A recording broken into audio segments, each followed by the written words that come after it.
Hi there, I'm Brad Jacobson, a co-founder at Cscale, and today we're going to just get started in Cscale, learn how to start a new project. Say you have an interview coming up or you just want a project and you want to get some fast insights that can help get the conversation started around decarbonization. So today we're going to build a new project. Let's call it Denver Office, and let's say it's a reuse and retrofit of an existing building potentially, or you're exploring whether to build new or existing or renovate existing. Let's say it's done in 2028 and it's in Denver, Colorado. So we'll go fly over there and pick the primary use. Let's call it office. Maybe it's a 5-story office building, 85,000 square feet. And let's auto-generate retrofit scenarios. So with that already, we're going to build this scenario. And in this video, I just want to tour you through what you're seeing when you generate scenarios and what the dashboard looks like.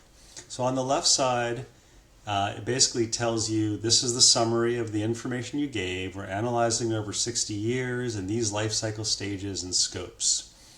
And we generated 3 scenarios. The first is what we're calling a typical replacement new building. If you were to build this building today new, here's what Cscale says a 60-year cumulative emissions would look like. The red is embodied carbon, and not surprisingly, the first-year emissions are almost entirely embodied carbon. But then over time, you see the on-site combustion in dark blue, the electricity emissions in lighter blue, and then refrigerants in the lightest blue of all. When you click to the next scenario, you see do nothing. So this is, what if there were an existing building fitting this profile of 85,000 square feet and you just inherited it? Well, there wouldn't be any upfront embodied carbon. Over 60 years, you're going to replace the interiors and the envelope maybe, and maybe MEP systems eventually.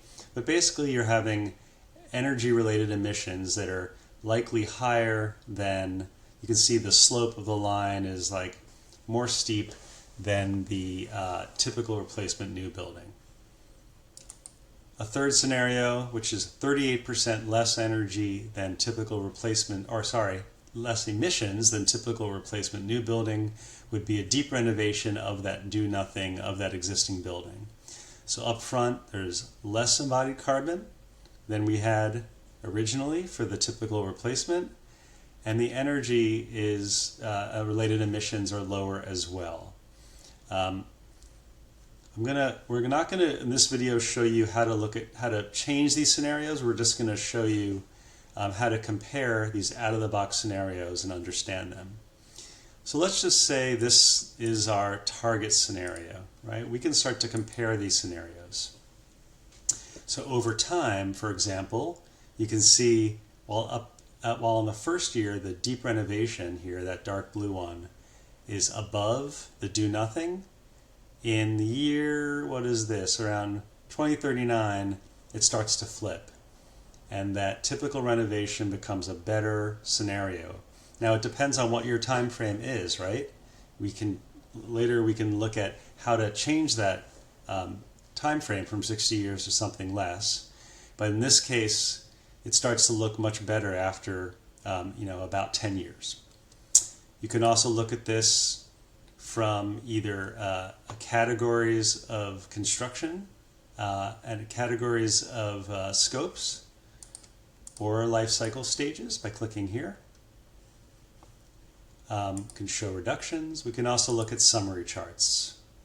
So here you can just see how these 3 scenarios stack up. You can move them around. Not doing it right now. And with a free organization account, you can actually export PDFs or PNGs of this. You can export Excel files or other kinds of PDFs and be able to compare these 3 scenarios. So I hope that gives you just a sense of how to get in here in 5 minutes and start to understand options for your project. Future videos will show you how to actually build scenarios and modify scenarios to your liking.